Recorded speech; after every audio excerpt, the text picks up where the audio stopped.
Bonsoir à tous, bienvenue sur Monaco Info pour votre JT. Voici les titres de ce jeudi 5 octobre. Suite et fin du déplacement du prince Albert II en Calabre, le souverain reviendra à notre micro sur cette visite dans le sud de l'Italie, dans les pas de ses ancêtres. Et quels sont les grands dossiers qui mobilisent le département des affaires sociales et de la santé en cette rentrée? Pour le savoir, nous recevons ce soir Christophe Robineau. En basket, c'est le grand retour de l'Euroleague. Monaco se déplace à Valence vendredi. Le plastique a envahi notre quotidien. Il était au cœur d'une conférence en principauté animée par Patrick Navarre, directeur de recherche au CNRS. Il sera notre invité. Et enfin, l'Association mondiale des amis de l'enfance célèbre ses 60 ans. À cette occasion, la Fondation Donadieu a souhaité mettre à sa disposition une soixantaine d'œuvres provenant de sa collection. Le prince Albert II a effectué une visite de 2 jours en Calabre, un déplacement dans les pas de ses ancêtres, car plusieurs communes du sud de l'Italie ont un passé avec les Grimaldi. Après Terranova et Seminara ont réservé un accueil chaleureux au prince souverain. Christine Datomel, vous êtes sur place pour Monaco Info. Quels ont été les temps forts de cette journée ? Oui, plusieurs temps forts ont ponctué cette journée dans le sud de l'Italie après avoir dévoilé la plaque commémorant cette visite ainsi que le panneau signalétique d'appartenance au réseau des sites historiques Grimaldi à l'entrée de la ville de Terranova. Le prince souverain et sa délégation ont déambulé dans les rues du village en compagnie du maire et des autorités. Et c'est devant la tour civique que cet instant privilégié dans la vie du village a été immortalisé. La commune partageant des liens forts, voire même familiaux avec la principauté de Monaco, car tout comme Taurinova, le village de Terranova appartenait aussi à l'ensemble territorial acheté par Battista Grimaldi au XVIe siècle, d'où l'importance pour les deux territoires de célébrer ces liens ancestraux. Principe Alberto II, che noi oggi abbiamo avuto l'onore di avere qui, non solo per rievocare e valorizzare la storia, ma per consolidare l'amicizia che lega questo popolo terranovese, questa città ducale, con l'attuale Principato di Monaco. Après les traditionnels discours et échanges de cadeaux, le souverain a pu visiter l'église de la place du village, ainsi que le palais de la culture où un concerto pour violon et piano a été donné en l'honneur de cette visite. Des visites qui sont toujours des moments émouvants pour le prince souverain, qui reste très attaché au fait de retracer l'histoire de sa famille.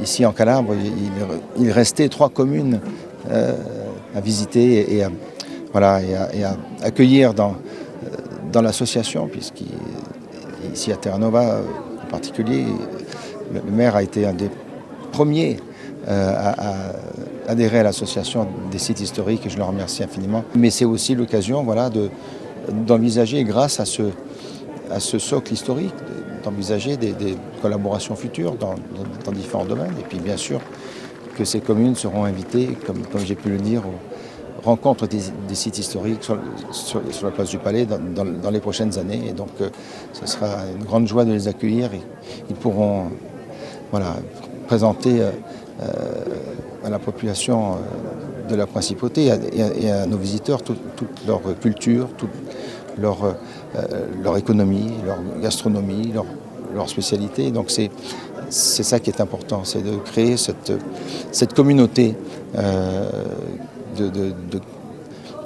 de territoires qui ont un lien avec la famille Grimaldi et qui ont un lien avec la principauté. Après être parti à la rencontre des autorités et de la population de Terranova, c'est à quelques kilomètres de là que le souverain, accompagné de sa délégation, a foulé les terres de la commune de Seminara. Accueilli chaleureusement par les habitants et les autorités, ce petit village calabrais était détenu quant à lui à l'époque par un rameau des Grimaldi de Calabre, dont les origines remontent au XIIIe siècle à Lanfranco Grimaldi, plus précisément, père de Régnier Ier et donc ancêtre direct du souverain. Après une visite en 2019 puis une autre en 2022, cette 3e visite en Calabre aura donc été l'occasion pour le souverain et sa délégation de découvrir des sites culturels et religieux emblématiques de ces 3 communes et de renforcer bien sûr encore un peu plus les liens qui unissent la principauté de Monaco à l'Italie. Épreuve de ces liens étroits, la principauté sera bientôt jumelée avec la commune de Dolceacqua, également site historique Grimaldi de Monaco. La communauté politique européenne réunie à Grenade en Espagne, une cinquantaine de chefs d'État et de gouvernement participent actuellement à ce sommet, dont le ministre d'État Pierre Dartout, accompagné de la ministre des Relations extérieures et de la coopération Isabel Béro Amadei et d'Isabel Costa, haut commissaire aux affaires européennes. Objectif des discussions, poser les bases de l'avenir de l'Europe.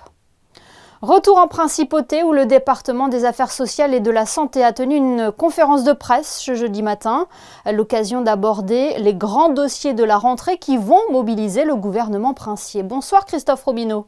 Bonsoir Émilie. Un mot, une idée pour qualifier la rentrée de votre département ? Écoutez, c'est une rentrée riche. Nous avons beaucoup de sujets sur l'actualité, tant de la santé que de la rentrée sociale.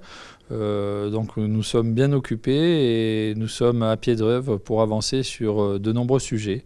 Les sujets évoqués lors de cette conférence de presse, le premier concerne la santé, la vaccination contre le Covid et la grippe. Alors, la vaccination contre la Covid, bien évidemment, tout le monde lit dans l'actualité la recrudescence de la Covid.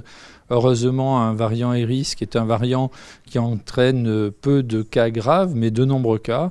Les structures de santé ne sont pas du tout menacées dans leur fonctionnement et il n'y a pas d'alerte particulière à ce sujet. Néanmoins, il est important de rappeler que la vaccination est utile. Elle est utile pour protéger les personnes âgées, les personnes présentant des comorbidités de forme potentiellement grave et de décompensation de leur maladie chronique, comme pourrait d'ailleurs le faire une épidémie de grippe. À ce titre, nous allons dès la semaine prochaine avoir à disposition les nouvelles versions du vaccin Comirnaty qui permettent d'avoir une couverture vaccinale de ce sous-variant Eris. Un autre thème d'actualité a été abordé, c'est ce nouveau traitement contre la bronchiolite, le Beyfortus. Est-ce qu'il est proposé dans les maternités à Monaco ? Est-ce qu'il y a une pénurie en Principauté ? Alors vous avez raison d'abord de parler de traitement puisque ce n'est pas un vaccin. Le Beyfortus, ce sont des anticorps monoclonaux qui confèrent une protection immédiate et pour une durée de plusieurs mois aux nourrissons qui bénéficient de ce traitement. Aujourd'hui, nous disposons de doses à la maternité de l'hôpital de Monaco en faible quantité, mais comme vous le savez, ce traitement est également manquant en France puisque suite à la communication large qui a été faite par les pouvoirs publics français, la demande a été importante. Or, la disponibilité de doses est assez faible en France et aujourd'hui, il y a effectivement des besoins qui sont supérieurs à la disponibilité de ce traitement. Pour notre part, nous avons pu obtenir 34 doses au CHPG qui sont utilisées pour les nouveau-nés qui en ont besoin. Et nous avons commandé auprès de Santé publique France, puisque c'est une dispensation qui est régulée par les pouvoirs publics français, 300 doses qui devraient nous permettre de couvrir les besoins de nourrissons et jeunes enfants de la Principauté. Un mot sur l'évolution du chantier du nouveau CHPG. Où en est l'avancée des travaux ? Le CHPG, il avance bien. Comme j'ai pu le dire, c'est un chantier de longue haleine qui est le fruit d'une collaboration intense entre mon département et celui de Madame Caron. La partie infrastructure est terminée, en tout cas dans la phase construction, à savoir les parkings, un certain nombre de services techniques, les nouvelles urgences du futur CHPG. Et nous sommes passés à la construction de l'infrastructure, de la superstructure, qui avance bien puisque nous montons d'à peu près un étage par mois, ce qui fait qu'à la mi-2024, nous aurons atteint la hauteur définitive de ces deux tours. Concernant le volet social, Christophe Robineau, le premier forum de l'emploi a confirmé l'attractivité du pays. Le marché reste dynamique, même si des secteurs peinent encore à recruter. Écoutez, des secteurs effectivement peine encore à recruter, mais je crois que le forum est une belle démonstration de l'intérêt des candidats à un emploi pour Monaco. Concernant la situation d'ailleurs des salariés, vous saviez qu'en 2022, nous avions passé les 60 500 salariés. La croissance se poursuit puisque à fin août, nous avions passé la barre des 64 000 salariés en Principauté. Donc je crois que l'attractivité, elle est toujours réelle. Les salariés espèrent pouvoir venir à travailler. Philippe Ortelli, président de la FEDEM, soulevait sur notre antenne la semaine dernière la difficulté d'accès à la Principauté. Est-ce que le gouvernement est sensible à ce sujet ? Le gouvernement ne peut pas faire autre chose que d'être sensible à cette problématique, que ce soit la question de la mobilité ou la question du logement. Après, il faut quand même rappeler que le gouvernement monégasque, s'il maîtrise le territoire monégasque, il ne maîtrise pas le territoire français. Et donc la résolution de ces problèmes doit faire l'objet de négociations concertées entre les pouvoirs publics français et les autorités monégasques. Mes collègues du gouvernement ont eu des rendez-vous avec leurs homologues français pour discuter de la problématique, notamment de la mobilité. Et nous espérons à court moyen terme trouver des solutions pour améliorer les voies d'accès à la principauté. Notamment, nous espérons que l'amélioration du réseau ferroviaire sera pour partie une amélioration des conditions de circulation en réduisant le trafic automobile et en augmentant la capacité ferroviaire. Mais ce n'est pas la seule solution qu'il faut envisager et différentes autres solutions ont été abordées et font l'objet d'échanges entre le gouvernement monégasque et le gouvernement français ainsi qu'avec les collectivités locales des Alpes-Maritimes.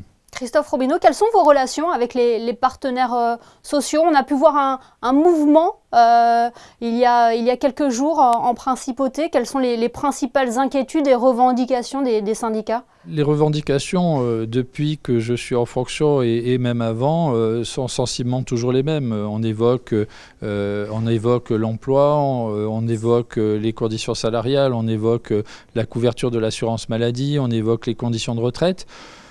Certaines revendications sont légitimes, certaines revendications sont faciles et notamment la revalorisation du point retraite qui était demandée par l'USM de 5,06% en fait était une mesure qui était déjà acquise puisque les propositions du directeur des caisses sociales de Monaco qui avaient été communiquées aux représentants des salariés auprès du comité de contrôle faisaient état de cette volonté de revaloriser quoi qu'il en soit le point retraite de 5,06%. Eh bien, merci beaucoup Christophe Robineau d'avoir été avec nous pour évoquer la rentrée de votre département des affaires sociales et de la santé.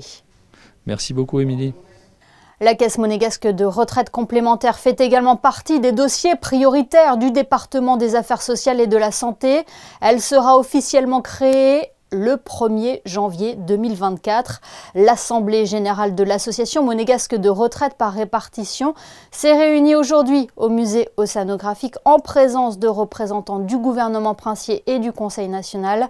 Actuellement et depuis 1965, les salariés français adhèrent au régime de l'Argic-Arco via la MER. La crèche Honoria a reçu la visite du prince Albert II. Aujourd'hui, il a pu découvrir les installations proposées dans cet établissement situé à l'ouest de la principauté et qui accueille les enfants de 0 à 3 ans. Vous le voyez à l'image, ils étaient d'ailleurs un peu impressionnés de recevoir la visite d'un chef d'État. La crèche Honoria a ouvert ses portes en septembre dernier. Elle dispose de 30 berceaux. En basket, l'Euroleague fait son grand retour dès ce jeudi soir. 3e de la compétition l'an passé, la Roca Team veut rêver encore plus grand grâce à un effectif renforcé. Bonsoir Yannick Debever. Les Monégasques débutent leur aventure européenne ce vendredi à Valence. Quelles sont les ambitions du club de la Principauté cette saison? Bonsoir Émilie, bonsoir à tous. Et effectivement, après une saison conclue sur la 3e marche du podium d'Euroleague, la Roca Team fait partie des favoris pour décrocher le titre cette année, au même titre que l'Olympiakos ou le Real Madrid. Seulement, toutes les équipes d'Euroleague se sont renforcées cet été, le niveau est encore monté d'un cran et la lutte pour les playoffs sera encore plus haletante que la saison passée. Écoutez Donatas Motiejunas à ce propos. It's a new challenges, teams, improved teams, different coaches, different strategies. That's why EuroLeague basketball is so interesting, because 1 year you can do bad, then you come next with a completely different team and you can be on the top. So it's going to be a huge challenge for us and going to require a huge effort from us to achieve same thing if we want to achieve same thing what we achieved last year. Le premier match européen de cette saison se joue à Valence, dans une salle où la Roca Team avait perdu l'année passée. Les Valencians ont vu leur effectif un petit peu modifié cet été, mais ils s'appuient toujours sur le même duo dynamique à l'arrière, Chris Jones et Jared Harper. Et parmi les recrues de Valence cet été, il y a 2 anciens monégasques, Yannick. Et oui, 2 anciens monégasques, 2 intérieurs, Brandon Davis qui débarque de Milan et puis Damien Inglis qui avec Gran Canaria a remporté cette année sa 2e Eurocup, après celle évidemment glanée avec la Roca Team en 2021. Nul doute que les retrouvailles avec les membres du staff seront chaleureuses. Yannick, 2023 marque une nouvelle formule pour cette compétition reine du basket européen. Le format change avec désormais un play-in qui précédera les play-offs. Encore une bonne idée des Américains, ce concept de play-in vient tout droit de NBA où depuis 2021, les équipes classées entre la 7e et la 10e position s'affrontent sur des matchs à élimination directe pour obtenir leur place en play-off. Autrement dit, seuls les 6 premiers de la saison régulière seront directement qualifiés. Et ce n'est pas le seul changement, puisque de nouvelles règles s'appliquent en jeu. Les coachs ont désormais droit à 2 challenges au lieu d'1, et le champ d'action de ces vérifications vidéo ont été élargis. Écoutez le coach Sacha Obradovic à propos de ces changements. There are some changes, but I don't think it's going to be a lot of tactic changing because of the changes. So more important, as I said, to take all the teams equal, but because they deserve all of them. Even now, the next opponent. He really get stronger, than comparing with the previous year. Avec 5 victoires en 5 rencontres de Betclic Elite, dont une sur le parquet de Villeurbanne, la Roca Team signe un début de saison parfait. Malgré les absences de Walker et Lloyd et l'incertitude de Jaité, les Monégasques comptent bien démarrer de la meilleure des manières. Ce championnat européen où plus que jamais, chaque match comptera. Vous savez tout. Rendez-vous ce vendredi à 20h30 à Valence. Merci Yannick. En football, Didier Deschamps a dévoilé aujourd'hui la liste des joueurs sélectionnés pour les 2 prochains matchs de l'équipe de France, dont le choc contre les Pays-Bas pour les éliminatoires de l'Euro. Youssouf Fofana fera partie du groupe. Le milieu de terrain de l'AS Monaco a en effet été convoqué par le sélectionneur des Bleus. Première rencontre le 13 octobre. Intéressons-nous à présent à cette conférence organisée par la médiathèque de Monaco aujourd'hui. Son thème, bénéfices et dangers des matières plastiques, peut-on s'en passer ? Pour faire face à cette situation, de nombreux pays ont pris des décisions. Monaco, par exemple, vise le zéro déchet plastique à usage unique à l'horizon 2030, une politique mise en œuvre dès 2016. Bonsoir Patrick Navarre. Bonsoir. Vous êtes directeur de recherche au CNRS, vous animiez cette conférence à la bibliothèque Louis Noutari. Est-ce que l'on peut tout d'abord dresser un état des lieux de la situation ? Quelle est l'ampleur de la pollution plastique dans le monde ? Alors, la pollution plastique, on en parle beaucoup. Et souvent, on la voit à travers un prisme qui est celui des océans ou des mers. Alors effectivement, ici à Monaco, la mer est toute proche et on est très sensibilisé à ça. Le problème, c'est que la pollution plastique, elle touche toutes les strates de la Terre. On en a dans l'air, on a des morceaux de plastique qui traînent dans les sols, dans les eaux de surface. Donc c'est un problème de santé publique et un problème aussi d'environnement qui est très, très sévère. Et la difficulté, c'est que on n'a pas que le plastique en termes de polymère. Je ne sais pas si le mot polymère vous parle. C'est l'ingrédient majeur, comme le polyéthylène ou le polypropylène ou le polystyrène. Mais un plastique, c'est ce polymère plus des additifs. Et ce sont ces additifs qui sont parfois en quantité importante, des fois jusqu'à 20 ou 30%, qui posent un très très gros problème. Notamment quand c'est dans le sol, on sait que ces additifs, ils vont gêner, modifier la façon dont les plantes poussent, la façon dont les organismes qui sont présents dans le sol vont pouvoir se reproduire. Et cette difficulté-là, ou cet enjeu-là, ou ce danger-là, il est pour l'instant un peu méconnu. On ne voit ça que sous le prisme de la mer, ce qui est déjà beaucoup, mais ce n'est pas le seul. Est-ce qu'on peut se passer de ces matières plastiques finalement qui polluent nos sols, l'air et puis la mer ? Et voilà, c'est tout le problème. Les matières plastiques sont des matières extraordinaires. Si vous regardez tout autour de vous, n'importe quel téléspectateur regarde autour de lui et voit qu'il est envahi, entouré de plastique. Et pourquoi il est envahi, entouré de plastique ? C'est parce que c'est incroyablement pratique. Ce sont des matériaux géniaux. Sauf que ils sont géniaux, mais ils présentent des dangers et on s'en rend compte de plus en plus.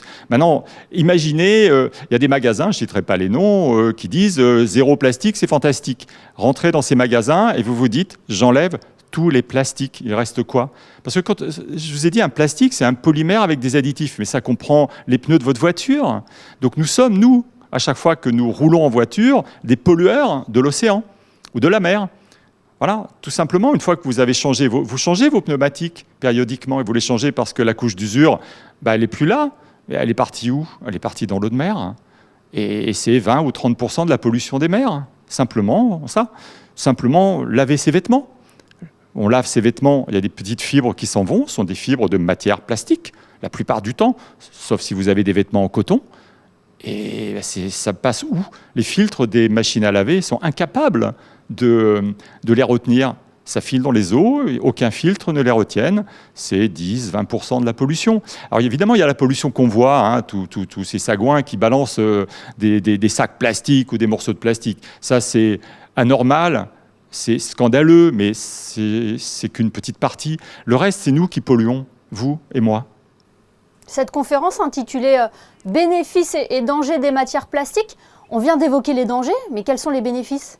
Les bénéfices, c'est tout ce que je viens de dire, c'est tout autour de nous. Il y a en face de moi une caméra, elle est entièrement remplie de plastique. J'ai un micro dans la main, il est entièrement rempli de plastique.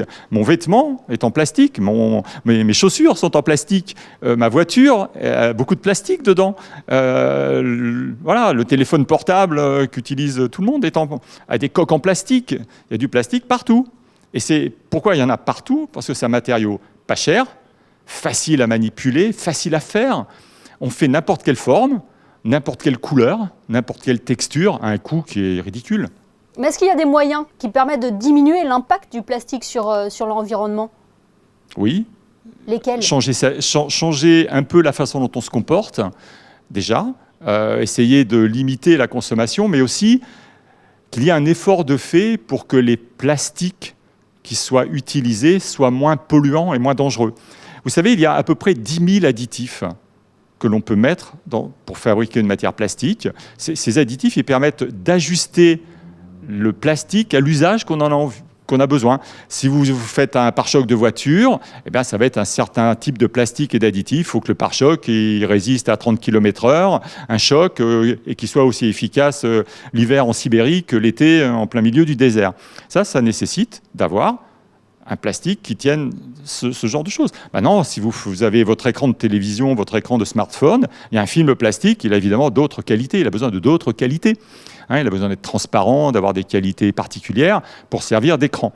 Donc, ces additifs sont indispensables, mais peut-être que l'on pourrait tenter de restreindre le nombre d'additifs et de faire en sorte que ces additifs soient moins polluants, de faire en sorte qu'ils restent là où ils sont, c'est-à-dire dans le plastique et qu'ils ne migrent pas. Quelqu'un qui tient une souris d'ordinateur, parce que c'est quelqu'un qui travaille avec un ordinateur 5 jours par semaine et 7 ou 8 heures par jour, les additifs présents dans la souris vont migrer à travers sa peau et vont pénétrer dans son corps. Il faut faire à ce moment-là très, très attention que ces additifs soient le moins polluants possible, le moins dangereux possible. C'est possible de faire ça, bien sûr. Oui, l'effort doit être global. J'évoquais en introduction les mesures prises, par exemple à Monaco, comme l'interdiction des sacs plastiques à usage unique ou des pailles. Là aussi, ça peut être une solution. Nous devons être nous-mêmes les acteurs de ce changement. Mais bien sûr, la législation, c'est important. Les aspects réglementaires, par exemple, interdire les sacs jetables.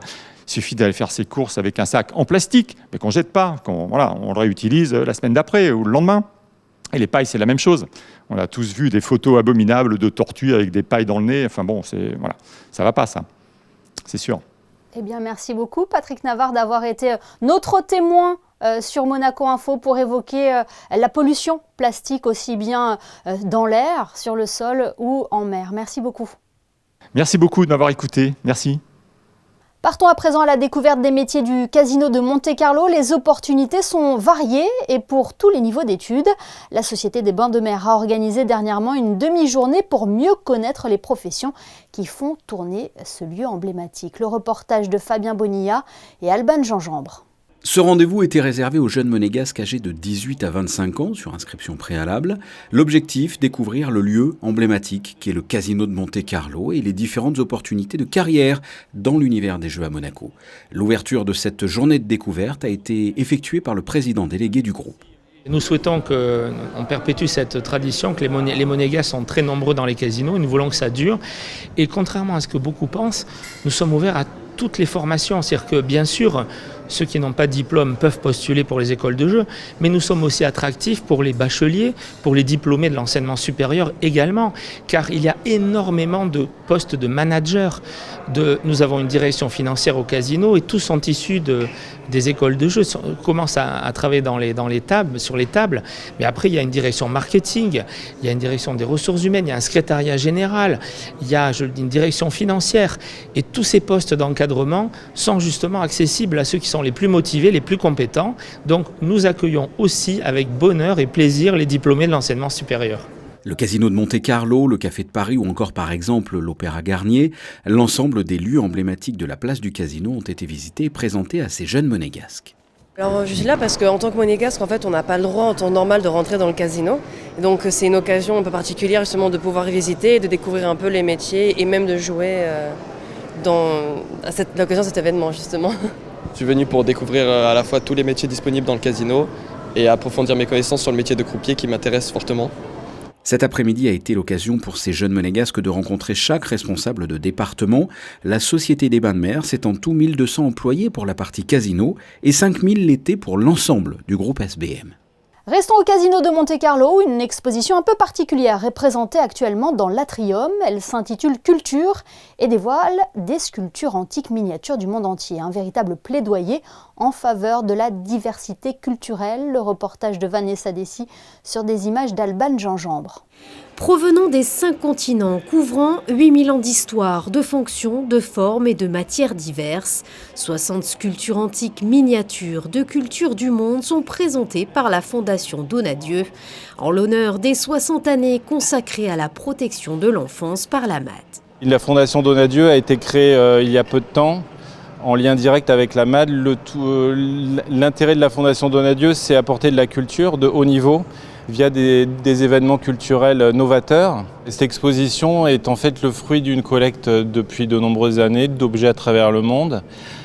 Ces objets ont en commun le fait qu'ils soient de petite taille et qui représentent différentes cultures du monde anciennes. Chaque module que vous allez voir, 6 modules au total constitués de 10 œuvres, représentent chacun un tour du monde. Hommes ou animaux, dans le vivant ou dans l'au-delà, l'exposition véhicule un double message. Elle est destinée à voyager à l'international, en particulier à la rencontre des jeunes, afin qu'ils puissent construire leur monde de demain sur certaines valeurs. Le premier message, c'est la nécessité de la diversité culturelle.